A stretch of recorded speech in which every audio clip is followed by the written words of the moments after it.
brand.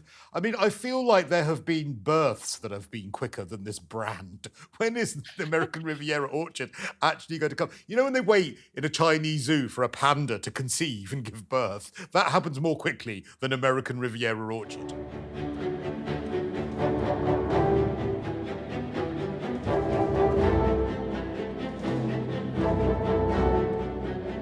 I have to say, this is the first time ever, I think, in the history of me and Meghan that I've agreed with Meghan. I wish that he would drop all of these legal cases as well, because it can't be doing him any good. It can't be doing him any good, and that is the problem. But she is saying, right, I wish he would, for once, you know, in a way, give up. But what she also then says is the reason that she understands why he's doing it good, because he loves her and the children so much, and he's doing it for them, which, again, okay, that may be part of the reason. Of course, part of the thing that he's arguing about is he wants increased security here in the UK when he comes here. He doesn't feel that he can come here in the present circumstances because he feels that his family will be unsafe here, which I think many of us may want to take with a pinch of salt, because I am sure he's afforded the necessary protection when he's here, just not at the level that he used to have, because he's no longer a working member of the royal family. Right. And also he keeps appealing and appealing and appealing. He keeps losing as well. And you just think after a while, you know, just take no for an answer. You know, he was on ITV again just last week, wasn't he? Talking about the tabloids and how terrible it all was, and how it ruined his relationship with his family. And that wasn't even a documentary about him. It was a documentary about tabloids. Well, and again, he said there, the reason he fears for his wife and children's safety when he comes here. So I think, again, this is, he seems to have got himself and backed himself into a bit of a corner. And I think that's part of the problem. I don't think he knows how to get out of this, because, yes, he probably wants to come here. But at the same time, I'm not sure Meghan is desperate to come here with her children.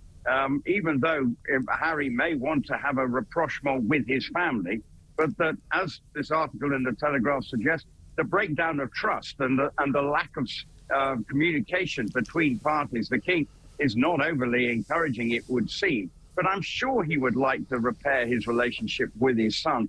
But the lack of trust between the royal family and Harry is the real reason, because they know, and we saw last week, Harry's gone out again and spoken about the problems that he's facing with the royal family, and he thinks it's a one-way street in his, you know, that they should be coming to him. But actually, the royal family feel completely the opposite, because he's the one who's been spouting forth over the last couple of years or so. Well, there's another story today suggesting that that he stopped taking his calls again. That, you know, after they saw each other when his father, King Charles, was diagnosed with cancer, they saw each other briefly, not for very long, and supposedly now Charles is no longer taking his calls again because he refuses to keep his mouth shut.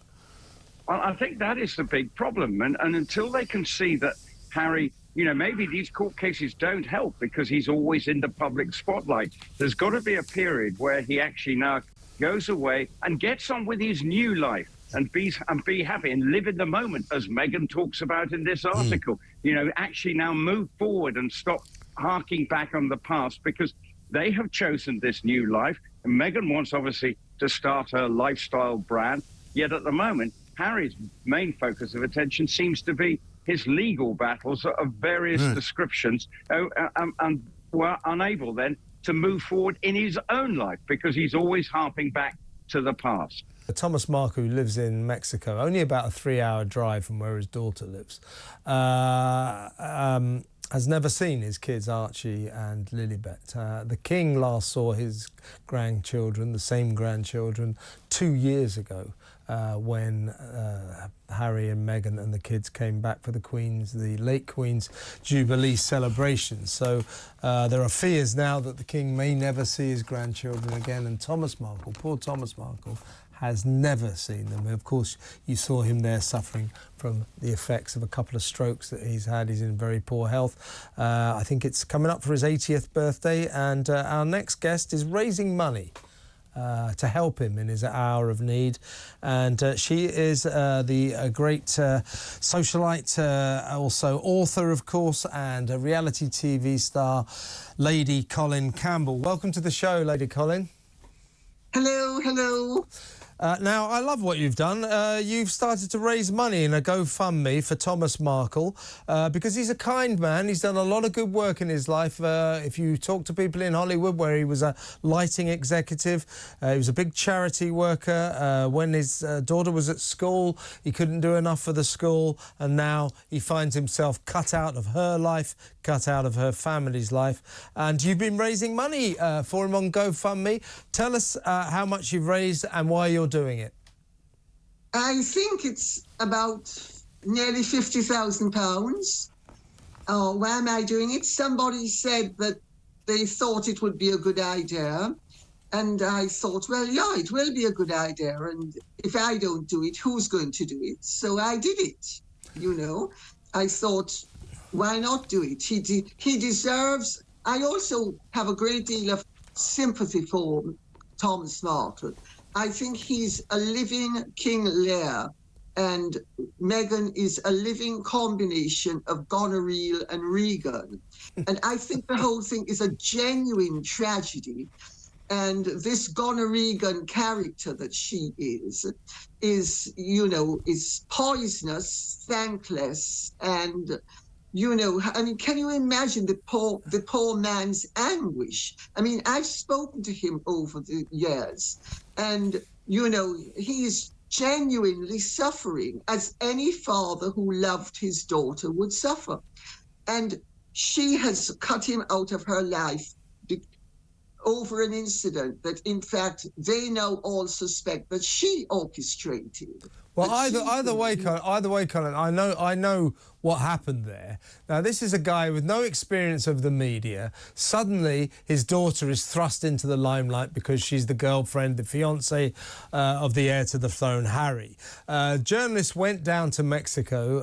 Rosarita is where he lives. Nice place. And basically sort of conned him into talking and sort of posing for some pictures, and she thinks that he threw her to the media lions, and she has never spoken to him since. I think he was just a sort of naive victim of classic, you know, kind of manipulative journalists. You know, I've been there myself. You can imagine. I know what the journalists get up to. So I don't think it's fair what she's doing to him. I think she should let him see his grandchildren, because let's face it, he's not in the best of health, just about to be 80. We can see he says that he doesn't expect to be around for too much longer. So please, Meghan, let your father see his grandkids before he dies. And also, Colin, let's not forget the King himself, King Charles, who hasn't seen them for 2 years. And many fear now in royal circles that he never will again, because Harry is saying he never will bring the kids back to Britain because of his security fears. Which is ludicrous, because if they are in a royal environment, they are automatically protected. And are Harry and Meghan seriously expecting intelligent people to believe that Britain is a far less safe place than Jamaica or Nigeria, both of which have very high crime rates, and Britain doesn't have a high crime rate? And also, any area that has a high crime rate in Britain, they would never be exposed to. The whole thing is palpably ludicrous. But, you know, Harry and Meghan are very devious and manipulative and punitive people. And I think I know as a fact that he got friends of his who are friends of mine when I was writing my book, Meghan and Harry, The Real Story, to feed me a whole series of really disgraceful, shocking lies about Thomas Markle, which he has subsequently, in his very actions, confirmed he knew were lies all along. I mean, is this the way you should ever treat a father, even a father who did something wrong? And Thomas Markle, with due respect, Jeff Rayner, the photographer, got in touch with Samantha. Yeah, I know Jeff, yeah. And Jeff Rayner gave Samantha certain assurances and convinced her, and she convinced her father, who didn't want to do it, that this would protect his dignity and restore his dignity. Because also, remember, Meghan was offered by the palace protection and assistance for both her parents. She availed herself of the offer for her mother and refused it on behalf of her father. And her father has never even received an invitation to the wedding. I mean, there's something rotten that has gone on here that is so truly offensive to anybody who respects decency and family values, and really just being a nice human being. Yeah, I seem to remember, Colin, that Thomas was originally invited to the wedding, subsequently had a heart attack that precluded him going, but also in the run-up to the wedding, that's when he did this deal with the photographer to pose in his wedding gear and all that. But either way, I mean, okay, you know, you can imagine Meghan being slightly upset about this, but don't you think that, what are we now? This is 2018 they got married, so we're talking about 7 years ago. You know, Meghan Markle attended a summit in the Hamptons Friday titled the G9 Ventures Summer Summit. This was hosted by a power broker named Amy Griffin, who is, you know, very, very well respected and has very deep pockets here in the States. Meghan, she actually flew from Santa Barbara by private jet with entrepreneur Jamie Kern-Lima. She is a makeup guru. She was a local news personality, and she was trying to figure out how to cover up some of her birthmarks on her face, created this incredible line of cosmetics, sold it for millions of dollars, and now she's a motivational speaker, friends with Oprah Winfrey. So I am not surprised that Meghan is attracted to someone like her. I'm surprised that Jamie is attracted to someone like Meghan. I tried to study under Jamie about 4 or 5 years ago because she, like I said, she's a motivational speaker. You can go to her conferences, things like that. But it gave a little MLM, like, hey girl, like it just was a little bit too much like multi-level marketing feeling. And so I distanced myself. But according to Page Six, Meghan was at this event trying to pick up some tips for American Riviera Orchard. I would argue that I also bet she was trying to find guests for her podcast, which we expect to launch on Lemonada Media in 2025. Meghan's been doing a lot of networking lately. She was also recently seen out with Father of the Bride star Kimberly Williams Paisley out in Santa Barbara and Montecito. So obviously this is picking up steam. She is really trying to put herself out there, trying to make new friends, maybe find some investors, and see what other people can do for her in classic Meghan Markle fashion. However, that networking hasn't actually stretched to any local farmers or manufacturers that might actually create any kind of product. Now, what you have described is Meghan doing the thing that she does best and selling herself as the product. However, when it comes to jam, bread, any kind of, you know, the tea towels, the dog biscuits, no local farmers or manufacturers in the Santa Barbara district have heard hide nor hair of any of these products actually being created or being approached to make any of these products. So I would suggest that if I was thinking of creating products, I would, I don't know, network with people that could create products. What do you think?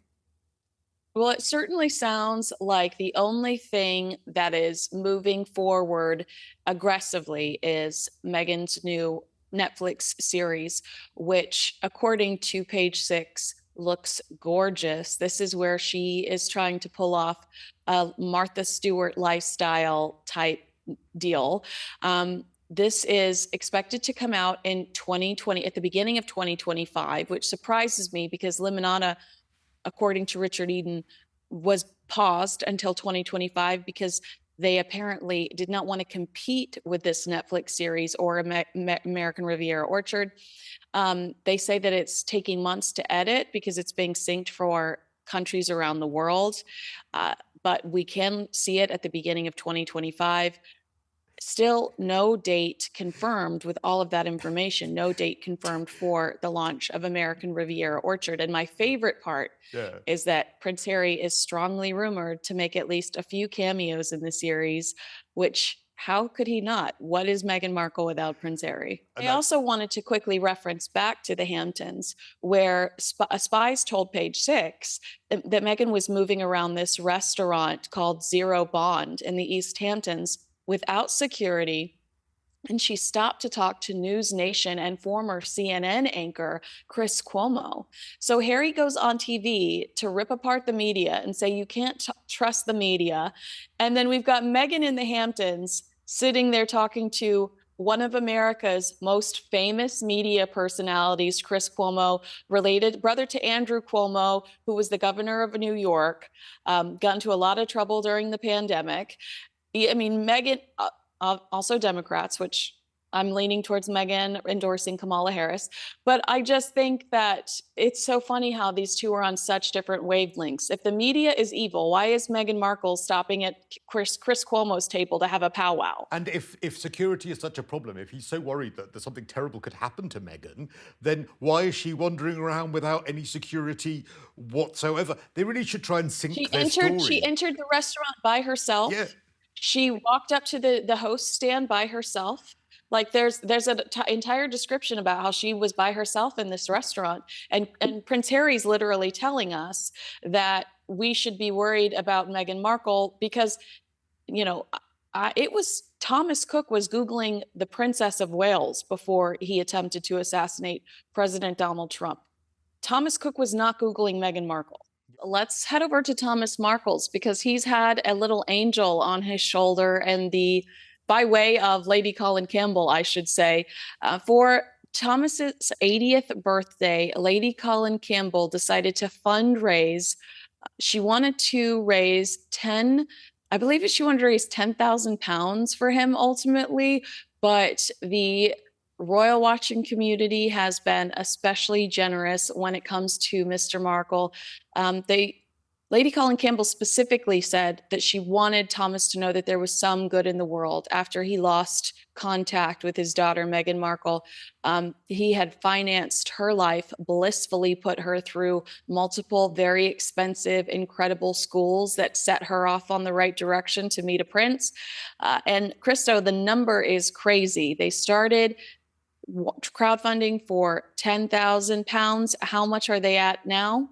£45,505 as of this moment. It may obviously go higher as the course of the weeks go on, but knocking on £50,000. And you're right, this is not only for his health costs, because that's a part of this as well, and about him living in comfort as he turns 80. But you're right, Lady Colin Campbell is saying, look, he needs to know that some people value him, and he's done a lot of interviews and he's done an awful lot. And actually, this is just a kind thing for him to know for a fairly lonely man, it sounds like, that he is valued by some people. His kindness and generosity, I'm reading from the GoFundMe now, his kindness and generosity are well known in the film community, and I agree that now he has been rejected and abandoned by the daughter. Those of us who wish to show him solidarity and give him the acknowledgement he should be getting from the actual recipient will hopefully, through our contributions, no matter how small, demonstrate to him there are still people in the world with good hearts. And so that is amazing, but I would also say utterly mortifying for Prince Harry and Meghan Markle that this is taking place and that this is happening, and that actually there is a GoFundMe now for your ailing father, Meghan, who basically needs a bit of comfort in the later years of his life while you are sitting there with millions and millions of dollars. I mean, that is just mortifyingly embarrassing. If they were normal, it would be mortifyingly embarrassing, surely. Yeah, jumping on a private jet to go hang out with Gwyneth Paltrow in the Hamptons while your dad is struggling to pay his medical bills, I say is not a positive reflection on who you are as a daughter. Yeah, no, I think that I'd rather, I mean, when I read this story, I don't think I'm embarrassed for Harry and Meghan. I think what a positive reflection it is on the royal watching community, what a positive reflection it is. And I mean, how how big the hearts are of people that love the British royal family, because these are people that I think that these are people that love the royal family, and in loving the royal family, they really sympathize with Thomas Markle, who has received similar treatment by Harry and Meghan. So they want to contribute to, pleasant twilight years. I mean, they want to contribute to his comfort, towards the last few years of his life. And I mean, it's sad to say, but he says all the time, I don't know how much time I have left, and I don't think I'm ever going to meet my grandbabies. He's got Thomas Markle Jr. that takes care of him day in and day out. Samantha would if she could, but I don't think she's I don't think she's physically capable of it. But he does have two very loving children that support him in every way that they can. But I believe that Thomas Jr. is almost limited because he does need to spend so much time with his dad. So he's limited to what he can do to step out of the house and work for him financially. And so this is really the royal watching community stepping up, saying, we want to ensure that you're comfortable. We want to ensure that you have some better days ahead of you. Here's a funny revelation that came out of their recent financial report. It's that Prince William cut off Queen Camilla's sister from the royal payroll after 2 decades of service. Of course, this is a sensational headline, but at the end of the day, a source told, I believe it was the Telegraph, that it was no reflection on the work of Camilla's sister. I mean, I think it's great that she's an interior designer, and on her resume now, it says she worked for the royal family for 20 years. That sounds amazing. Yeah, and actually, there's never been any question mark about Annabel Elliott working for the Duchy of Cornwall. And it's not as if she doesn't come with a very good high-powered reputation. Now, you've always got to be mindful that when you've got family around, that people are immediately going to say, well, she's only got the job because of who she is. And I think it probably makes perfect sense in many ways. My lights have just suddenly come on. I don't know. Who's paid the bill here? I think Sorry, your room is haunted. It's not even this isn't even our Halloween special yet, Rupert. Your room is haunted. Something going on here. Anyway, so be prepared for me to be thrown into darkness again. But I digress. But I actually understand why Annabel Elliott, they've come to the end, because it's now Prince William's gig, in it way. And I've heard that William Van Cutsem is now going to be brought into the fold to work with William. Now, he's one of his oldest friends. He runs successful companies. So actually what you're looking at there is the passing of the baton. Now, he's bringing in a trusted friend and confidant. Someone, though, when you look, it's not just someone who's dragged off the street, but someone who's run successful businesses.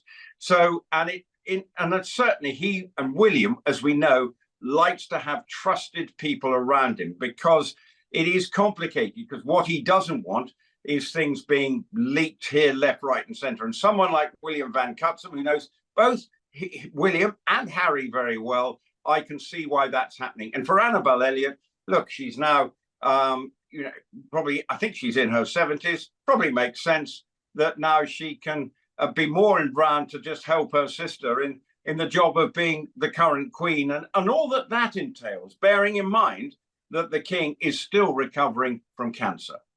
Very good point. Yeah, I'm sure that it is nice to have family closer and helping out when they can, stepping in. We've seen Meghan Markle a lot over the last few days here in the States. She attended a summit in the Hamptons Friday titled the G9 Ventures Summer Summit. This is hosted by a power broker named Amy Griffin. One of my girlfriends was there. I'm not going to say who, because I don't want to lose a good source. But we actually discovered this thanks to Page Six, who caught on to the fact that Meghan was flying via a private jet out of Santa Barbara with entrepreneur Jamie Kern-Lima. Jamie is a contact of Oprah Winfrey's. We've seen them sit down with one another.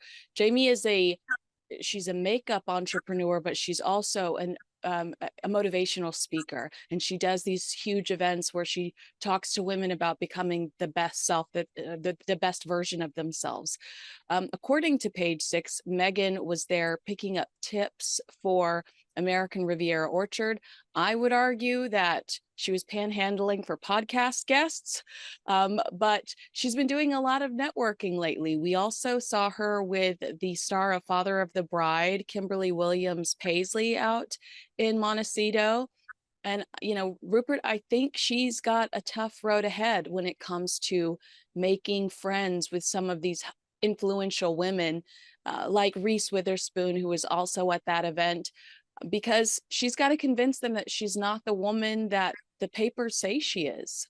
She's got a long way back, and flying by a private jet, which sort of, you know, Harry's always about the environment. So, you know, there she is flying slightly grandiose, you know, G7, G9, you know, G20. I mean, it's a slightly grandiose title for basically networkers getting together, and all in fine and dandy. They're not just getting in together anywhere, they're getting together in the Hamptons, which is a pretty exclusive part of the world for high net worth individuals and people. You know, that is so clearly from Meghan's point of view, she wants to go there to be seen that she is still relevant. Now, it's fine. She's fully entitled to go there. And yes, she's trying to prove that, yes, the American Riviera Orchard she's getting lots of help and inspiration from people who've done this sort of thing. You know, Gwyneth Paltrow's done and all various others. I'm not completely au fait, but at the moment we seem to have just got to 50 bottles of strawberry jam and jars of strawberry jam, and that's about the size of it. So things need to happen, but you know, it's all and a few little nice photographs, but hopefully she's knuckling down and coming back with some proper ideas. But it is interesting, you know, they do the worthy bit about the private jets, yet there she is flying across America from the Hamptons, from California, in a private jet. You know, you think of that what you will, but I know she might say she needs to be kept private, away from the riffraff, the rest of the human race. But I have to say, you know, they've got the optics. You know, if she's flown in a private jet, then don't her husband must be careful what he says going forward with regard to private jet travel. Just discussing Prince Harry, this ITV interview, you know, he's still talking about the past. We did get some new revelations. He believes that the Queen would support his pursuits of taking down the media, holding the media accountable, as he would say. He believes that Meghan Markle is in danger in the UK. What was your initial reaction to some of those sound bites? It's frustrating. Look, he's fully entitled to have his bash with the press if this is his big thing. But at times you get you just sound sad at times, bitter, twisted, now, and frustrated almost with his lot. And that's what was, when you see it, yes. And you have to say a lot of this is recollections may vary, again, coming out about some of the things he's saying that the Queen blessed him in many ways with his fight against the press. And you think, I'm not sure she would have done, because she's probably someone who said, right, the last thing we need to be doing is taking on the press here, because we need them. We need them to be our best friends. Or exposing yourself to the vulnerability of sitting in that box and being asked a million questions and being expected to answer them honestly. Yeah, and at times he just feels that it cuts a sad picture at times. That was, you know, sort of angry. Now he may be, but why is he angry now? No, because the press this is all going back over old ground. Now the court cases may be continuing. He's had some successes. We're not going to deny him that. There's some legal successes coming his way. But where it becomes frustrating, he's made his lot over in America. He should now be actually saying, right, I'm happy now. But to say that his wife is in real danger when she comes to England or the UK, I just don't believe that. Now, I know but he would always there will be a degree of security around him. It's just going to be the case.